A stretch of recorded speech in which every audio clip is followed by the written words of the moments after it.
수요일 모임에 오신 모든 분들을 환영하고 축복합니다. 이 시간 먼저 사도신경으로 우리의 신앙을 고백하겠습니다.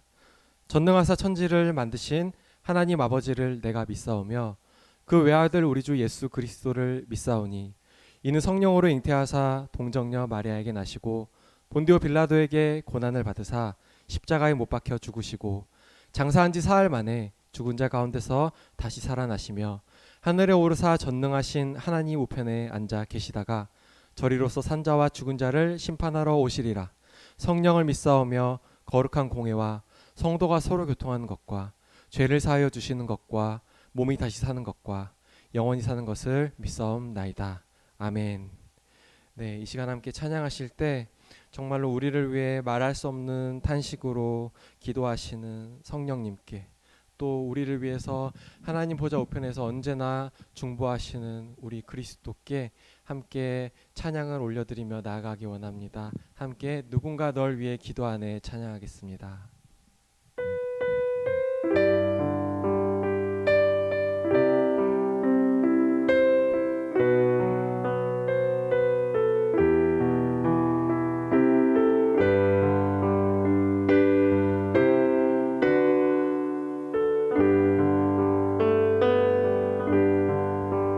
마음이 지쳐서 기도할 수 없고 눈물이 빗물처럼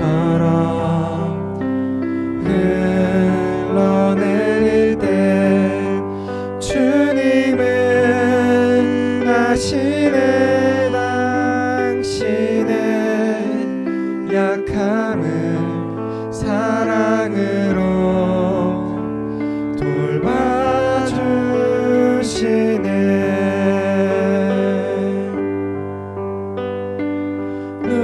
누군가 널 위하여,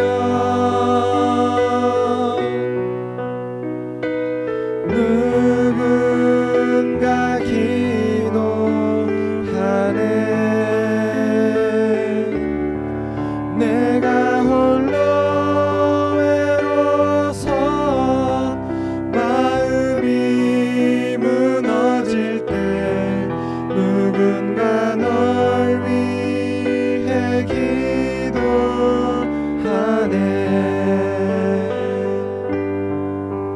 당신이 외로이 홀로 남았을 때 당신은 누구에게 위로를 얻나. 주님은 아시네. 당신의 마음을 그대 홀로 잊지 못함을.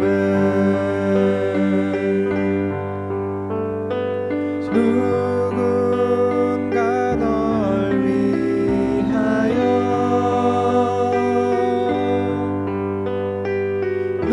누군가 기도하네.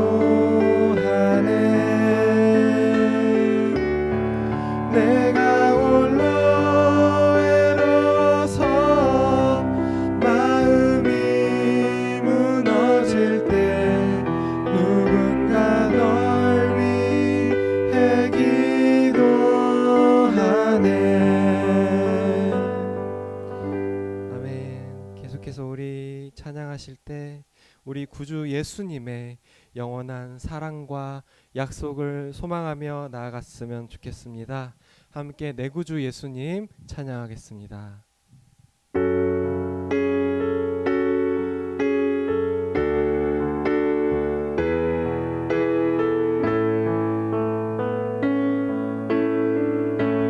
내 구주 예수님 주 같은 분은 없네. 내 평생에 찬양하리.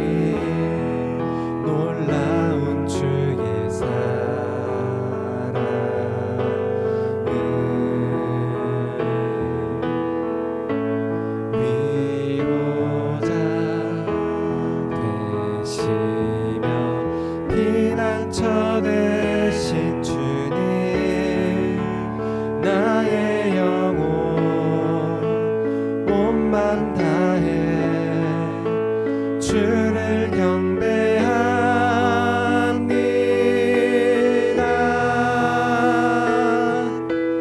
온 땅이여 주님께 외쳐라.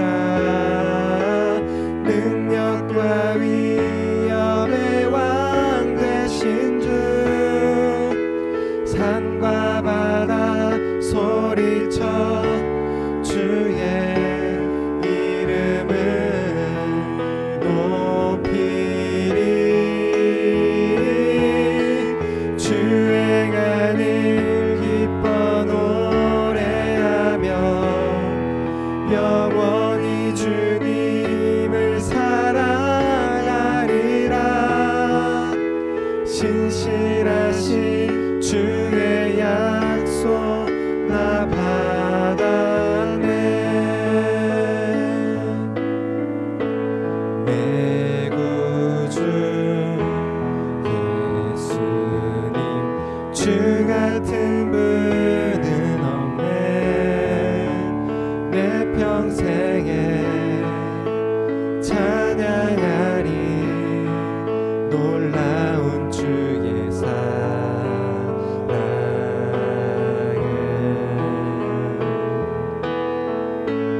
위로자 되시며 피난처 되신 주님, 나의 영혼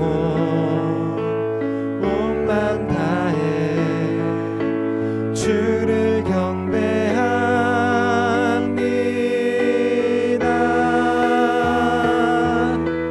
온 땅이여 주님께 외쳐라. 능력과 위엄의 왕 되신 주, 산과 바다 소리쳐 주의 이름을 높이리. 주의 간을 기뻐 노래하며 영원히 주님을 사랑하리라. 신실하신 주의 약속 나 받았네. 전능하신 하나님 찬양, 언제나 동일하신 주, 전능하신 하나님 찬양, 영원히 다스리네.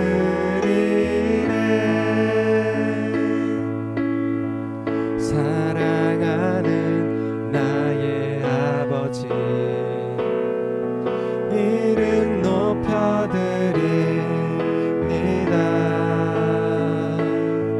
주의 나라 찬양 속에 임하시니 능력에 주께 찬송하네. 전능하신 하나님 찬양, 언제나 동일하신 주, 전능하신 하나님 찬양, 영원히 다스리네.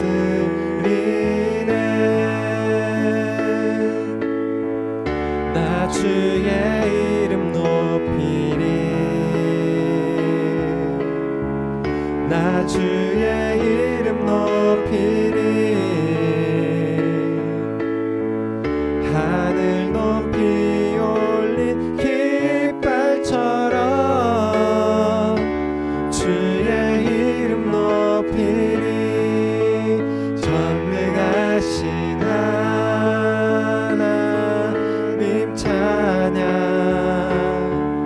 언제나 동일하신 주, 전능하신 하나님 찬양, 영원히 다스리네.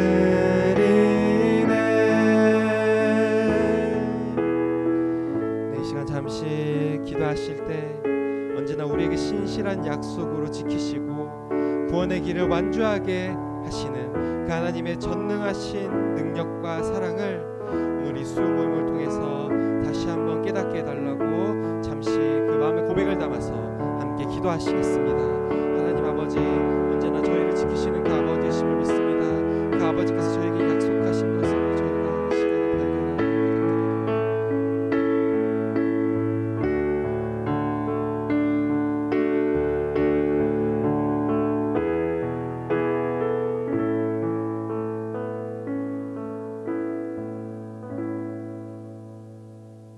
하나님 감사합니다. 오늘 이 저녁에도 저희를 불러주셔서 하나님 전 나와 함께 말씀 보고 기도하고 하나님 앞에 나아갈 수 있게 허락하신 감사합니다.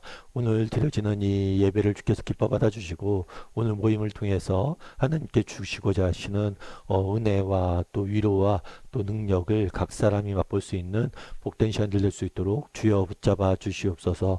세상의 여러 가지 분주한 마음들, 걱정거리들, 염려거리들 이 시간 다 내려놓고 온전히 하나님 앞에 나아가게 도와주시고 정말 하나님 주시는 은혜를 정말 하나님에게 집중하는 그런 시간들 될 수 있도록 하나님 붙잡아 주시옵소서. 아버지, 계속해서 다윗에 대해서 배우게 됩니다. 특별히 다윗이 넘어지고 좌절하는 모습들을 보게 되는데 그럼에도 불구하고 하나님께서 그 인생을 더 큰 은혜로 붙잡고 계심을 보게 됩니다. 하나님께서 우리 인생을 이렇게 붙잡고 계시다는 사실을 늘 기억하므로 어떤 형편, 어떤 상황 속에서도 낙심하지 않고 믿음의 길을 걸어가는 저희 모두가 될 수 있도록 주여 붙잡아 주시옵소서. 아버지 하나님, 이제 시작합니다. 마칠 때까지 함께할 줄 믿사오며 모든 말씀 예수님의 이름으로 기도드립니다. 아멘. 오늘은 옥하는 목사님 다락방 교재 다윗이죠. 19가 나단의 책망이란 제목을 가지고 사무엘하 12장 1절부터 13절까지 말씀을 좀 살펴봤으면 좋겠습니다. 먼저 서론 말씀 같이 한번 읽어볼까요?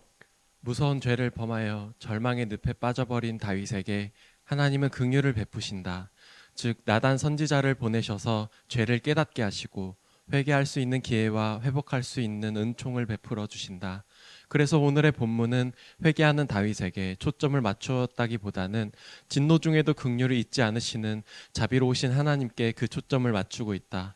나단 선지자는 다윗의 죄악을 지적하기 위해 비유를 사용하고 있는데 이 비유는 다윗으로 하여금 보잘것없을 때에 그를 높이신 하나님을 기억하게 하고 이제 높아진 그가 하나님을 무시한 역설적인 현실을 예리하게 지적하고 있다.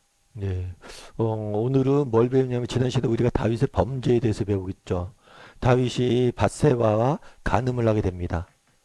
밧세바와 간음을 했을 뿐만 아니라 이 간음한 사실을 숨기기 위해서 우리아를 죽이죠. 우리아를 죽이게 됩니다. 이런 다윗의 범죄에 대해서 다윗은 어쩌면 자기는 이 부분에 대해서 특별히 어떤 죄의식을 못 느끼고 있었을지 몰라요. 근데 하나님께서 다윗을 찾아가죠. 찾아가서 뭘 했냐면 다윗에게 회개할 수 있는 기회와 회복할 수 있는 은총을 주십니다. 그래서 하나님께서 어떻게 다윗에게 찾아가서 그를 회개시키시고 회복시켰는지 오늘 좀 배워봤으면 좋겠어요. 그래서 사실 우리도 이 땅 살다 보면 어떤 잘못도 하고 죄도 짓고 그러죠. 근데 하나님께서 우리 인생을 어떻게 지키고 보호하시는지 한번 돌아보고 또 하나님의 그 넓은 사랑에 대해 다시 한번 느끼는 시간이 되었으면 좋겠습니다. 우리 먼저 1번 문제 읽어볼까요? 나단 선지자가 다윗에게 죄를 지적하기 전까지는 다윗이 하나님 앞에서 자기의 죄를 인정하거나 양심의 가책을 별로 느낀 것 같지 않다. 아마 이렇게 생각했는지 모른다. 왕으로서 이 정도의 일을 가지고 뭘 그래. 우리는 그가 왕이기 전에 위대한 신앙의 인물이요 선지자라는 사실을 기억할 때 어떻게 그럴 수가 있는가 하고 놀라지 않을 수 없다. 다윗의 이런 모습을 보면서 우리는 무엇을 느낄 수 있는가? 예, 다윗의 이런 모습을 보면서 우리는 무엇을 느낄 수 있는가? 라고 이제 묻고 있죠. 사실 우리는 그래요. 다윗 같은 경우에는 우리가 굉장히 하나님 마음이 합한 사람이다. 이런 이야기를 들었죠. 굉장히 좋은 신앙인이라고 알고 있는데 다윗이 범죄합니다. 그래 실수로 범죄할 수도 있을지 몰라요. 근데 범죄한 다음에 뭐예요? 범죄한 다음에 어떤 회개조차도 안 하고 어떤 반응조차도 보이지 않습니다. 어떻게 이럴 수 있을까 이런 생각을 하게 되는 거죠. 근데 우리가 한 가지 생각해야 될 게 뭐냐면 그런 거예요. 우리도 다윗처럼 이럴 수 있다는 거죠. 사실 인간에게 양심이란 게 있습니다. 그런데 이 양심이란 것 자체는 절대적인 기준이 못 돼요. 왜냐하면 인간의 양심은 언제든지 뭘 할 수 있어요? 인간의 양심은 이 양심 자체가 뭘 할 수 있냐면 타락할 수 있다는 거예요.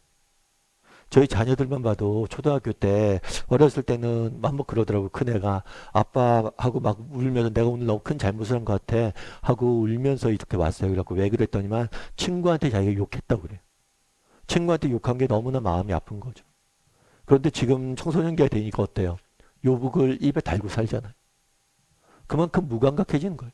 과거에는 욕 하나 했던 것, 그것이 내 마음을 찔렀는데 더 이상 이제 마음을 찌르지 않는다는 거예요. 이건 단순히 아이의 문제만이 아니에요. 우리도 마찬가지예요. 우리도 살다 보면 우리가 뭘 할 수 있어요? 무감각해질 수가 있습니다. 왜냐하면 우리가 죄에 익숙해져 있기 때문이죠. 그래서 다윗은 어떻게 다윗이 이럴 수 있냐? 이게 죄의 특성이에요. 죄에 대해서 뭐 할 수 있어요? 무감각해질 수 있어요. 무감각해지면 그 다음에 죄를 져도 그게 죄인지 모르는 거예요. 그러니까 사람들이 그렇게 악해지는 거죠. 그럼 뭘 해야 될까요? 우리도 객관적인 기준이 필요해요. 그래서 늘 우리의 양심이 아니라 정말 우리가 뭐 아침마다 일어나서 거울 비춰보잖아요. 왜 거울을 비춰봐요? 거울을 봐요. 여러분 하루 살면서 얼마나 거울 많이 봅니까? 거울을 보면서 내 모습을 비춰보는 거지. 객관적인 시각으로. 마찬가지로 우리도 늘 객관적인 시각으로 자기를 볼 수 있는 훈련이 필요해요. 그래서 우리가 말씀 배우는 거예요. 말씀을 통해서 말씀이 이렇게 말씀하시는구나. 그럼 나는 어떨까? 끊임없이 비춰봐야 돼요. 그래야지만 우리의 정말 우리의 사상이 우리의 생각이 양심이 타락하는 것을 막을 수 있는 거예요. 2번 문제 같이 한번 읽어볼까요? 하나님께서 나단 선지자를 다윗에게 언제 보내셨다고 생각하는가? 사무엘하 11장 5절과 12장 14절을 참고해서 말해보라. 네. 사무엘하 11장 5절에 보면 이렇게 돼 있어요. 그 여인이 임신함에 사람을 보내 다윗에게 말하여 이르되 내가 임신하였나이다 하니 그 여인은 바세바죠. 바세바가 뭘 했냐면 임신을 했어요. 그래서 다윗에게 알린 거죠. 자기가 임신을 했다. 아이를 가졌다. 그런데 사무엘하 12장 14절에 보면 이 일로 말미암아 여호와의 원수가 크게 비방할 거를 얻게 하였으니 당신이 낳은 아이가 반드시 죽으리라. 아이를 낳았다고 그랬어요. 임신했는데 아이를 낳았으니까 시간적으로는 최소 얼마의 시간이 걸린 거야? 한 1년 정도. 1년 이상의 시간이 걸렸다고 볼 수가 있어요. 그래서 다윗은 자기가 범죄했잖아요. 범죄했는데 1년이 넘도록 그 범죄한 사실에 대해서 회개하거나 어떤 정말 양심의 가책을 느끼거나 그러지 않고 무던하게 이 죄의 현실에 익숙해져서 살고 있는 모습들을 보게 되는 거죠. 우리 3번 문제 같이 한번 읽어볼까요? 하나님께서는 다윗이 범죄하자마자 나단 선지자를 즉시 보내시지 않았음을 알 수 있다. 이렇게 많은 시간이 경과한 후에 나단 선지자를 다윗에게 보낸 이유는 무엇이라고 생각하는가? 네, 그렇죠. 다윗이 범죄하자마자 뭐예요? 즉시 보내지 않았어요. 즉시 책망하지 않았다는 거예요. 죄를 드러내지 않았어요. 그렇다면 왜 1년 동안 기다렸다는 거예요? 왜 기다렸냐는 거예요. 그 이유는 무엇인지 살펴보자. 계시록 보면 2장 20절에 이렇게 돼 있어요. 또 내가 그에게 회개할 기회를 주었으되 자기의 음행을 회개하지 아니하는도다. 이게 두아디아 교회에 대해서 경고하는 메시지예요. 경고하는데 뭐라고 그러냐면 이 두아디아 교회가 음행을 저질렀어요. 근데 하나님께서 먼저 무엇을 했냐면 회개할 기회를 먼저 주셨어요. 그런데 그들이 회개하지 않았다라고 이야기하거든요. 하나님께서는 우리가 범죄했을 때 바로바로 우리를 책망하고 우리를 벌하시는 분이 아니세요. 정말 우리를 인내하고 정말 자비롭게 우리를 기다려주는 분이에요. 왜요? 우리가 스스로 깨닫고 회개할 수 있는 기회를 주시는 거예요. 사실 이런 기회가 있었기 때문에 오늘 우리가 있는 거죠. 여러분 정말 정직히 해서 하나님께서 이 세상의 모든 악을 모든 죄인들을 오늘 밤에 당장 다 죽이겠다 라고 이야기하신다면 결정하신다면 우리 중에 과연 살아남을 수 있는 사람 몇 명이나 있을까요? 정말 이번 주일날 제가 여러분 앞에 서서 강단에서 설교할 수 있을까요? 오늘 밤에 정말 악인을 다 없앤다 그러면? 쉽지 않아요. 정말 하나님께서는 우리에 대해서 지금도 늘 용납하고 계신 거예요. 우리가 범죄할 때마다 정말 우리가 잘못할 때마다 우리가 회개하고 돌아오길 기다리고 있는 거죠. 그날의 다윗도 마찬가지란 거예요. 하나님께서 다윗을 기다려 주셨던 거예요. 그래서 이런 하나님의 마음을 알아야 돼. 가끔 우리가 그런 생각이 들죠. 왜 하나님 진짜 살아계시는가? 왜 악한 저들, 악인들을 저렇게 가만히 두시는가? 정말 악인들 왜 지금 당장 없애지 않는가? 우리가 기억할 것은 뭐냐면 우리도 없어져야 될 악인 중에 한 명이란 거예요. 그래서 우리를 기다려주는 거예요. 4번 문제 같이 한번 읽어볼까요? 나단이 왕에게 이야기한 비유의 내용을 간단히 정리하라. 나단이 다윗에게 와서 먼저 뭘 하냐면 너가 이런 죄를 졌다라고 이야기하지 않아요. 비유를 먼저 이야기합니다. 그럼 비유가 어떤 내용인지 한번 살펴보죠. 여호와께서 나단을 보냈어요. 다윗에게. 그리고 그가 나단이 하나님의 말씀을 전하는 거죠. 이르되 뭐라고 얘기했냐면 한 성읍에 두 사람이 있어요. 두 사람이 있는데 한 사람은 뭐예요? 부하고 한 사람은 가난해요. 근데 이 부한 사람이 양과 소가 심이 많아요. 그런데 가난한 사람은 아무것도 없고 자기가 사서 기르는 작은 암양 새끼 한 마리가 있을 뿐이에요. 그래서 그 암양 새끼는 그와 그의 자식과 함께 자라며 그가 먹는 것을 먹으며 그의 잔으로 마시며 그의 품에 누움으로 그에게 딸처럼 되었거늘. 여러분 생각해 보세요. 정말 가난해요. 가난한데 집에 암양 새끼 한 마리밖에 없어요. 그게 얼마나 귀하겠어요. 자신의 전 재산이잖아요. 뭐 부유한 사람들이 양들이 많을 거 아니에요. 그런데 난 한 마리밖에 없어요. 그게 얼마나 귀해요. 정말 우리 집에 쌀이 한 가마리밖에 없어요. 그거 정말 아껴 먹고 얼마나 귀해요. 그런데 어떤 일이 있었냐면 어떤 행인이 부자에게 찾아왔습니다. 그럼 그 당시엔 이런 행인들을 대접하는 문화가 있었어요. 그런데 이 행인에게 자기의 양과 소를 아껴 잡지 아니하고 뭐 했다고요? 가난한 사람의 양 새끼를 빼앗아서 그 행인을 대접했다 이렇게 이야기하고 있는 거예요. 특별히 이 빼앗다라는 단어는 어떤 단어냐면 다윗이 밧세바를 취할 때 썼던 단어와 똑같은 단어예요. 그래서 의도적으로 사실은 연결짓고 있는 거죠. 그래서 비유를 통해서 먼저 말씀하신 거예요. 그럼 이 비유에서 가리키는 부한 사람과 가난한 자가 누구냐는 거죠. 우리 5번 문제 같이 한번 읽어볼까요? 비유에 나오는 부한 자, 가난한 자, 양과 소, 암양 새끼는 각각 무엇을 가리키는 말인가? 부한 자는 누구겠어요? 다윗이죠. 다윗이 그때 어땠어요? 정말 아내와 정말 소와 양, 그러니까 아내와 그러니까 왕비와 후궁이 다윗이 많았잖아요. 이미 충분히 정말 사랑하는 여인들이 있었잖아요. 그런데 가난한 자에게 뭐예요? 가난한 자는 누구예요? 우리아죠. 우리아의 한 명밖에 없는 아내를 뭘 한 거예요? 자기가 뺏은 거죠. 자기가 너무나 많은 것들을 누리고 있고 왕비도 두고 후궁도 두고 이랬는데 부인을 이렇게 많이 뒀는데 또 다른 사람의 부인을 뺏는 거예요. 그걸 비유로 알려준 거죠. 6번 문제 같이 한번 읽어볼까요? 하나님께서 나단 선지자를 통하여 다윗의 죄를 단도직입적으로 지적하지 않으시고 비유를 통해서 지적하신 이유가 무엇인지 5절과 6절을 가지고 설명하라. 예, 비유를 딱 듣습니다. 비유를 들은 다음에 다윗이 뭐하냐면 분노해요. 뭐라고 이야기되면 다윗이 그 사람을 말미암아 노하여 분노했어요. 이 이야기를 듣고 분노했어요. 아마 이 이야기가 지어낸 이야기가 아니라 자신의 나라에서 일어난 실제적인 이야기라고 생각했던 것 같아요. 분노했어요. 분노하고 뭐라고 얘기하냐면 여호와의 살아계심을 두고 맹세하노니 이 일을 행한 사람은 마땅히 죽어야 된다. 그러니까 실제로 율법에 보면 뭐라고 돼 있냐면 다른 사람의 물건을 뺐잖아요. 그럼 4배를 배상을 해야 돼. 그건 다윗이 뭐라고 얘기하는 거예요? 아니 4배 배상해서 될 게 아니다. 이렇게 악한 사람은 그냥 죽어야 된다. 죽여야 된다. 이렇게 말하는 거예요. 그러니까 죽여야 된다. 이 사람을 죽이고 또 4배 배상까지 해야 된다. 이렇게 다윗은 말하고 있는 거죠. 아마 이렇게 분노한 배경에는 다윗이 뭐예요? 목동이었던 그런 경험이 작용했겠죠. 목동이다 보니까 얼마나 양을 귀히 여겼겠어요. 그 양을 뺏겼다라고 생각했을 때 그때 그 심정을 누구보다 잘 알아서 그럴 수도 있겠죠. 그런데 그렇다면 왜 하나님께서는 이렇게 비유를 먼저 이야기했냐는 거예요. 이게 바로 우리 거울 치료 있잖아요. 거울 치료. 거울 치료는 뭐예요? 자기가 얼마나 잘못했는지를 다른 사람의 행동을 통해서 알게 하는 거예요. 이 비유를 통해서 보라는 거예요.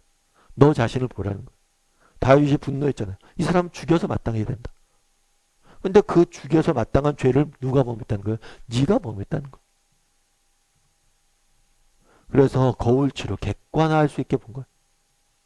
객관적으로 한번 생각해 보라는 거예요. 너의 잘못을 객관적으로 생각해 보라는 거예요. 우리 7번 문제 같이 한번 읽어볼까요? 자신의 끔찍한 죄에 대해서는 민망할 정도로 관용하고 타인의 잘못에 대해서는 노발대발하며 죽이라고 흥분하는 다윗을 보면서 당신은 어떤 생각을 하게 되는가? 예. 내로남불이라는 단어를 아시죠? 내가 하면 로맨스, 남이 하면 불륜. 인간은 자신에 대해서 한없이 관대합니다.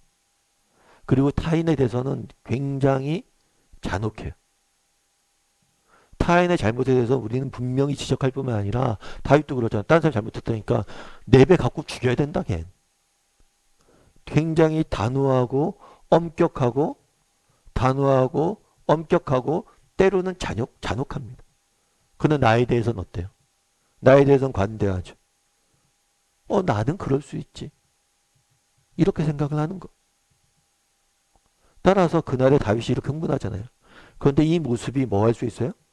우리의 모습도 될 수 있다는 거. 우리도 다른 사람에 대해서 분명히 얘기하죠. 이게 잘못했다, 저게 잘못했다 이야기하지만 정작 자신의 잘못에 대해서 뭐예요? 보지 못하고 정말 자기의 자식의 잘못에 대해서는 객관적으로 판단하지 못하는 거. 그런 경우들이 많다는 거. 그래서 우리는 어떠냐는 거. 한번 이야기해 보세요. 우리에겐 이런 모습이 없는지. 우리가 일상생활에서도 이런 것들에 대해서 잘 경험할 수 있죠. 그래서 누군가 잘못하면 저 부모는 왜 저래? 애를 어떻게 키웠길래 저래? 이렇게 쉽게 판단하고 내부 사정도 모르고. 그래서 우리가 정말 다른 사람에 대해서 잔혹할 수 있고 자신에 대해서 우리는 너무 관대할 수 있다는 거예요. 근데 사실은 반대가 돼야 되죠. 어떻게 돼요? 다른 사람에 대해서는 관대하고 자신에 대해서는 단호해야 돼. 그래야지만 의도적으로 그렇게 해야지만 균형을 맞출 수 있는 거예요. 그래서 우리는 다윗과 같은 사람은 아닌지 여기서 한번 얘기해 보세요. 다윗이 이렇게 다른 사람에 대해서는 단호하게 이렇게 이야기하면서 정작 자신의 것을 못 본 것처럼 우리도 타인에 대해서는 단호하면서 정작 나에 대해서는 관대한 사람은 아닌지 한번 점검해 보면 좋을 것 같아요. 8번 문제도 같이 한번 읽어볼까요? 다윗이 범죄한 근본 동기를 9절에서는 여호와의 말씀을 업신여기고 10절에서는 나 하나님을 업신여기고라고 했는데 죄를 범하는 행동이 왜 하나님을 멸시하는 일인지 그 이유를 말하라. 그러니까 뭐냐면 네가 우리아에게 범죄했다라고 이야기하지 않아요. 물론 우리한테 범죄한 게 사실입니다. 그런데 네가 나쁜 짓 한 게 사실이에요. 그런데 그걸 넘어서 하나님 그리고 하나님 말씀을 업신여기고 범죄했다는 거예요. 그러니까 네가 행한 것은 하나님을 향한 범죄라는 거예요. 왜 그런지 9절과 10절 이렇게 돼 있어요. 그러한데 어찌하여 내가 여호와의 말씀을 뭐예요? 업신여기고 나 보기에 뭐 했다고요? 악을 행하였으며 내가 칼로 햇사람 우리아를 치되 암몬 자손의 칼로 죽이고 그의 아내를 빼앗아 내 아내로 삼았도다. 이제 내가 나를 업신여기고 햇사람 우리아 아내를 빼앗았으니 내 아내를 삼았은즉 칼이 내 집에서 영원토록 떠나지 아니할 것이다. 왜냐면 제가 종종 말씀드리지만 어떤 작품이 하나 있어요. 예술 작품이. 이 작품을 의도적으로 파손합니다. 그러면 이것은 이 작품을 소유한 사람에게 대한 모욕이에요. 뿐만 아니라 이 작품을 그린 작가에 대한 모욕이기도 해요. 따라서 우리가 다른 사람에게 죄를 범하잖아요. 그 사람을 죽이거나 욕하거나 그 사람을 해코지하잖아요. 그거는 그 사람에 대한 범죄이기도 하지만 그 사람을 만드신 하나님에 대한 범죄인 거예요. 그래서 우리가 짓는 죄는 늘 이중성을 갖고 있어요. 이걸 기억해야 돼.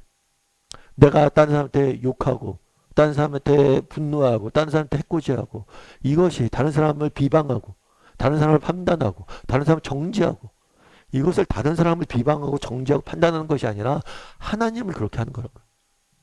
하나님을 욕하는 거라는 거예요. 다른 사람을 욕하는 게 아니라 하나님을 욕하는 거예요. 왜요? 그가 하나님의 작품이기 때문에.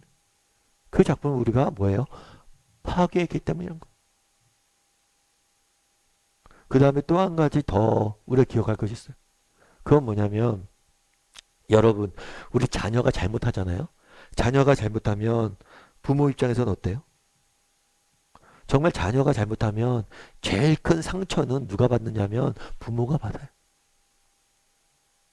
부모가 얼마나 안타깝습니까?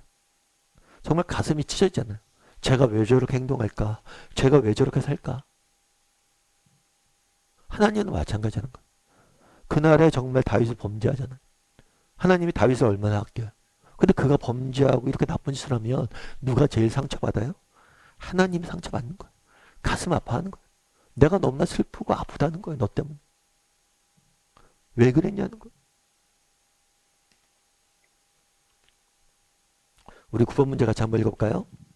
왕자에 앉아 자신의 추악한 죄를 신하한테서 지적당하는 일은 왕으로서 매우 참기 어려운 일이었을 것이다.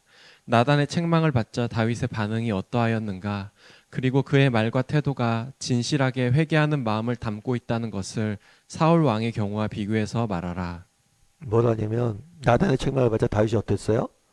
내가 여호와께 범죄하였다. 나단을 통해서 지적을 했잖아요. 그러면 우리가 뭘 할 수 있냐면 핑계를 댈 수 있어요.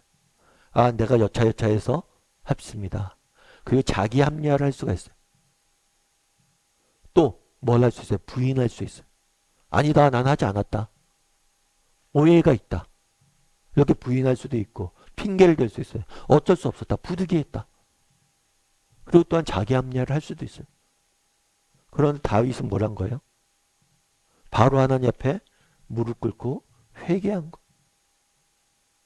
참 다윗을 보면 그의 인생에 실수와 잘못이 많은 사람이에요. 그런데 그가 잘하는 게 있어요. 그건 뭐예요? 정말 하나님께서 딱 이렇게 지적하실 때 뭐예요?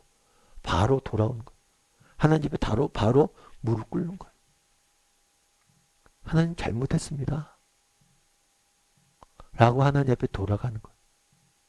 이게 다윗이 가장 잘하는 면 중에 하나예요. 이게 또 사울의 모습과는 대조가 되는 거죠. 사울은 뭐라고 그랬냐면 어찌하여 왕이 여호와의 목소리를 청종치 아니하고 탈취하기에만 급하여 여호와께서 악하게 여기신 일을 행하였나이까. 사울이 사무엘에게 이르되 나는 실로 여호와의 목소리를 청종하여 여호와께서 보내신 길로 가서 아말렉 왕 아각을 끌어왔고 아말렉 사람들 진멸하였다. 사무엘을 보내서 하나님께서 사울을 책망합니다. 그랬을 때 뭐라고 그러냐면 사울은 뭐 어떤 반응을 보내요? 아니다. 나는 말씀을 들었다. 일단 부인하는 거예요. 내가 봐라. 내가 아말렉과 싸워서 이기지 않았냐. 그러면 사울이 계속 이야기하죠. 사무엘에게 이르되 내가 범죄하였나이다. 내가 여호와의 명령과 당신의 말씀을 어긴 것은 내가 백성을 두려워 그들의 말을 청종하였습니다. 처음엔 부인해요. 그 다음에는 합리화를 해. 핑계를 대. 내가 그래도 부인을 하다가 사무엘이 정확히 죄를 지적하니까 뭐라고 그래요? 내가 두려워서 그랬다. 저 백성들이 문제라는 거예요.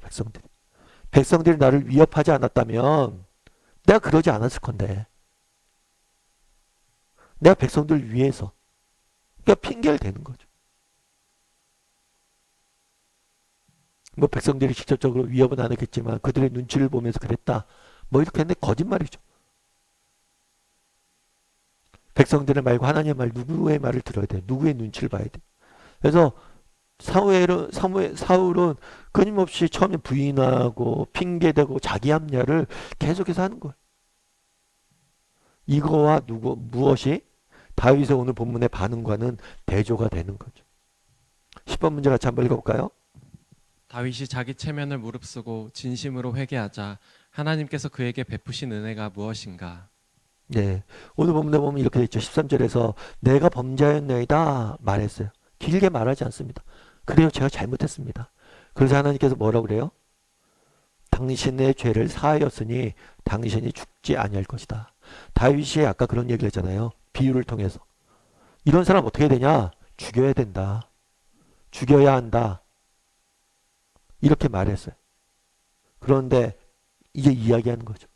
어쩌면 율법에 의하면 정말 너는 죽을 죄를 졌지만 그리고 네가 그런 사람 죽여야 된다고 생각하겠지만 하나님께서는 너의 죄를 사하시고 너를 죽게 하지 않으실 것이다 말씀하시는 거.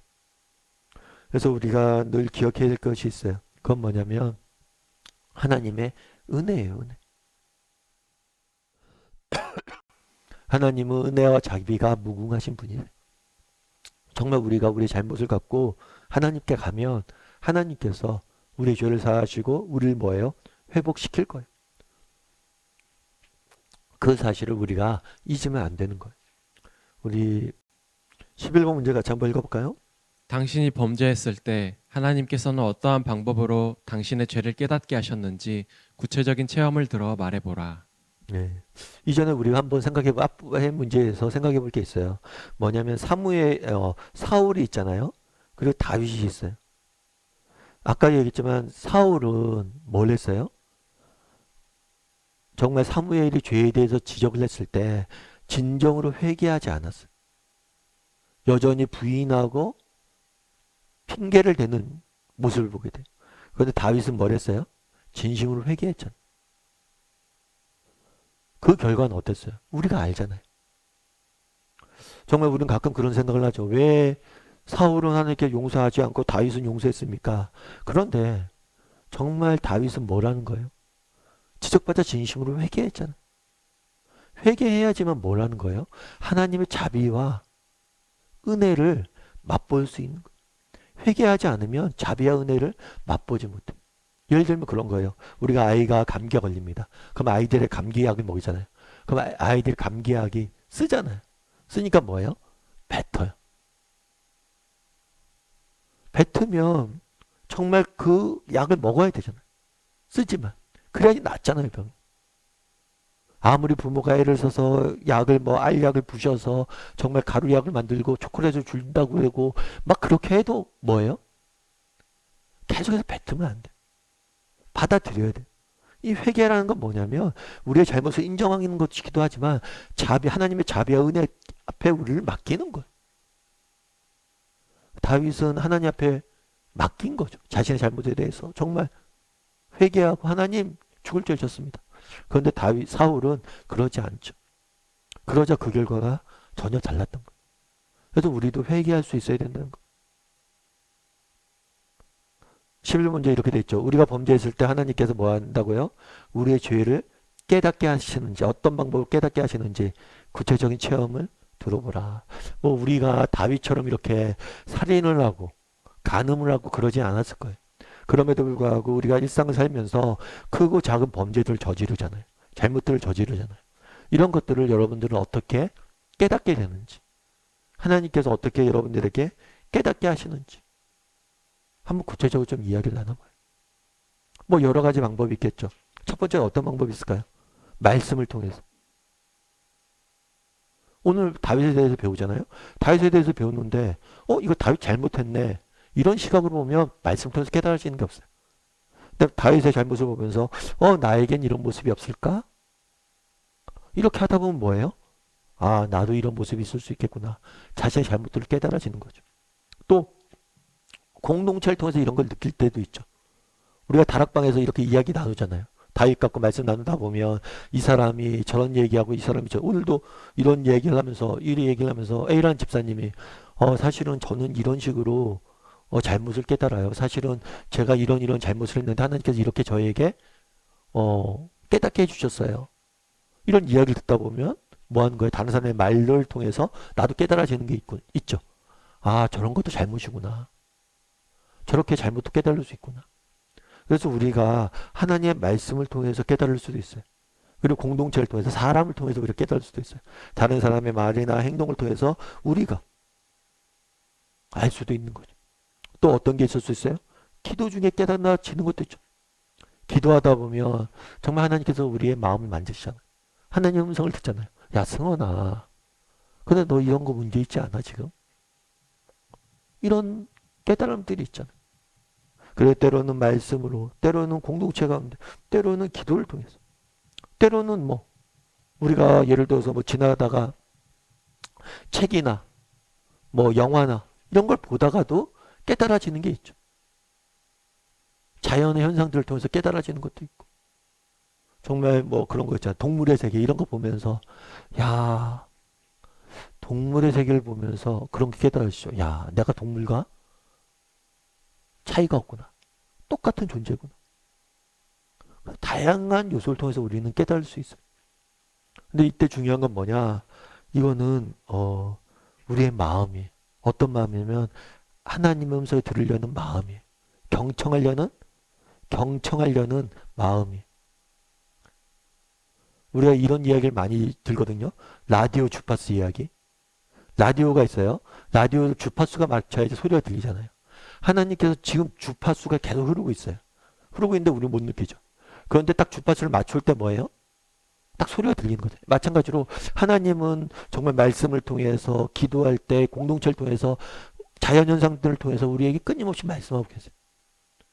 그런데 우리가 못 듣는 거예요. 그래서 뭘 해야 돼? 주파수를 맞춰야 돼. 하나님의 말씀을 들으려고 해야 돼. 겸손히. 아, 나는 뭐 잘못한 게 없는가? 이런 부분들.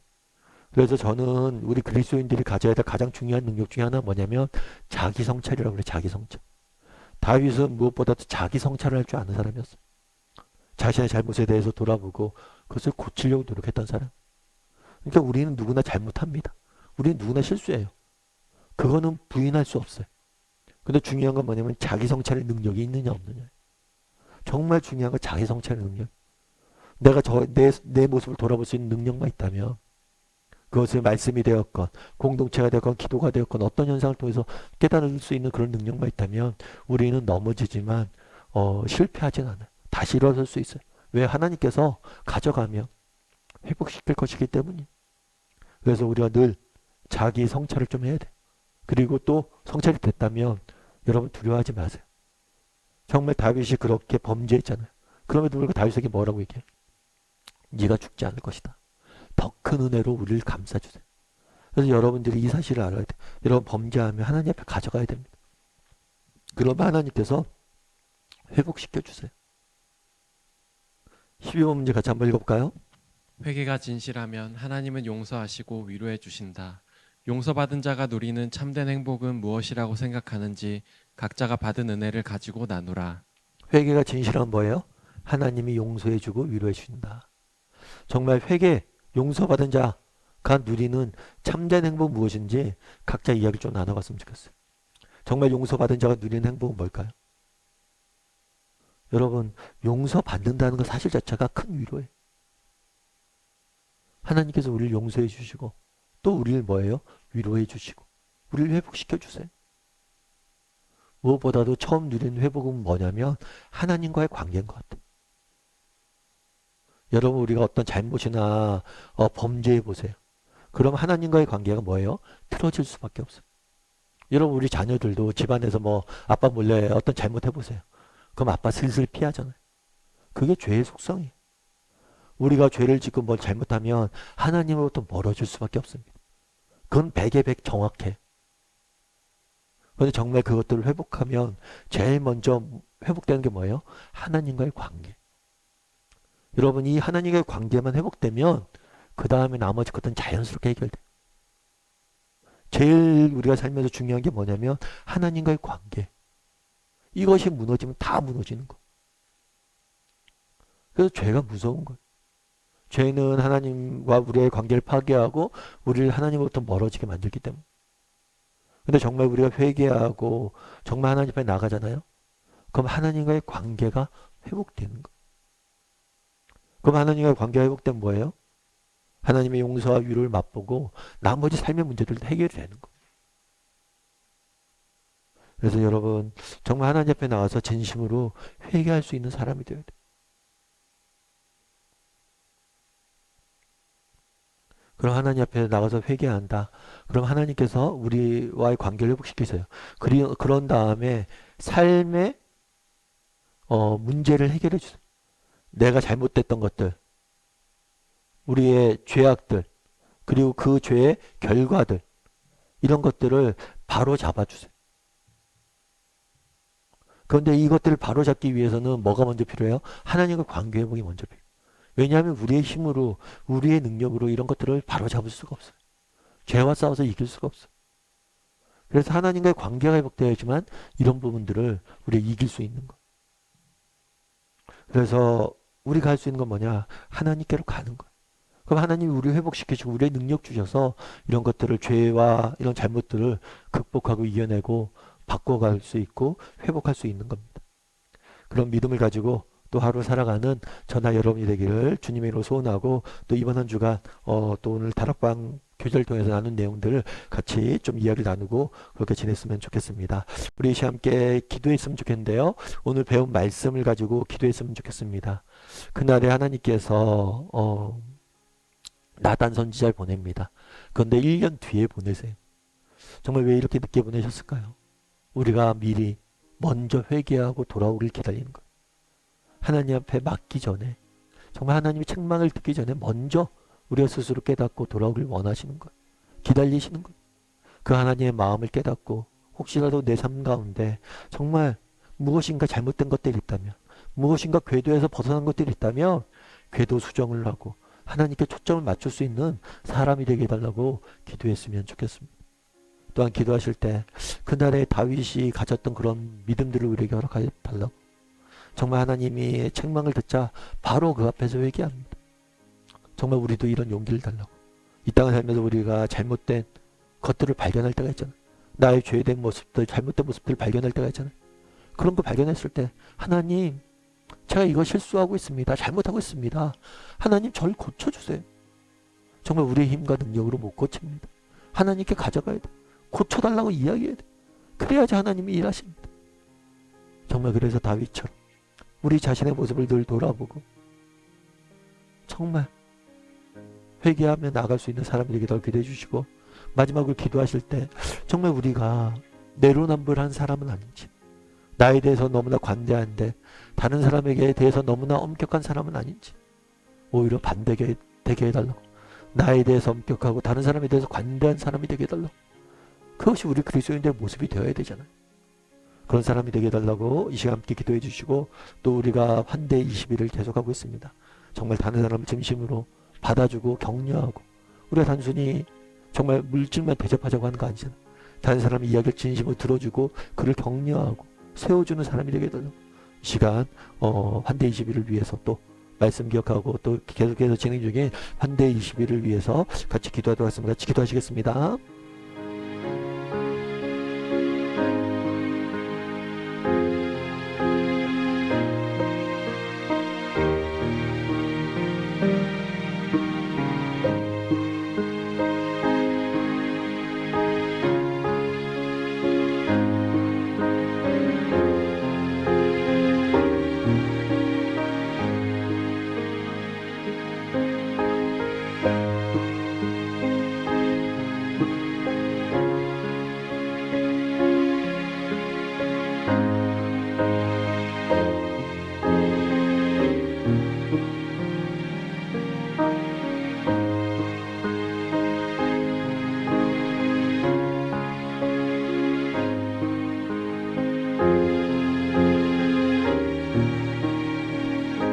사랑의 하나님, 그날의 두아디라 교회를 향해서 내가 너에게 회개하게 할 길을 주었으나 너희가 회개하지 아니하였다고 이야기를 합니다.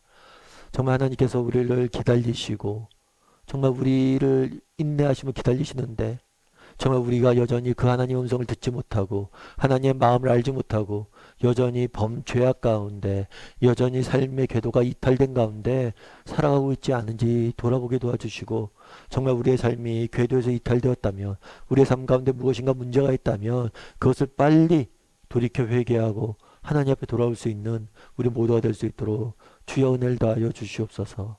아버지 하나님, 우리의 연약함을 하나님 앞에 내려놓길 원합니다. 정말 우리의 연약함을 하나님 앞에 내려놓는데 두려워하지 않게 도와주시옵소서. 정말 다윗이 그날에 손에 피가 묻고 사람을 죽이고 살인자가 되어 도둑놈이 되어 하나님 앞에 무릎 꿇는 모습들을 보게 됩니다. 그랬을 때 또 그를 용서하시고 회복시키는 모습들을 보게 됩니다. 우리의 죄가 아무리 주홍같이 진할지라도, 붉을지라도 하나님께서 임하시면 회복하지 못할 것이 없음을 저희가 압니다. 하나님, 우리가 하나님 앞에 나아가게 도와주시고 하나님이 주시는 회복의 은혜를 맛볼 수 있도록, 그래서 정말 우리 삶 가운데 있는 죄와 악으로부터 정말 승리할 수 있는 저희가 될 수 있도록 주여 은혜를 더하시고 붙잡아 주시옵소서. 아버지 하나님, 계속해서 환대의 21일 기간입니다. 정말 우리가 나에 대해서 너무나 관대한데 다른 사람에 대해서 엄격하게 살고 있지 않은지 돌아보게 도와주시고, 다른 사람에게 관대함을 베풀고 다른 사람을 환대할 수 있는 우리 모두가 될 수 있도록 주여 붙잡아 주시옵소서. 아버지, 오늘도 하나님께서 우리 함께하여 주심에 감사드리며 모든 말씀 예수님의 이름으로 기도드립니다. 아멘. 하늘에 계신 우리 아버지여, 이름이 거룩히 여김을 받으시며 나라의 마옵시며 뜻이 하늘에서 이루어진 것 같이 땅에서도 이루어지이다. 오늘날 우리에게 위한 양식을 주옵시고, 우리가 우리에게 죄 진 자를 사하여 준 것 같이 우리의 죄를 사하여 주옵시고, 우리를 시험에 들게 하지 마옵시고 다만 하에서 구하옵소서. 대개 나라 권세 영광이 아버지께 영원히 싸움나이다. 아멘.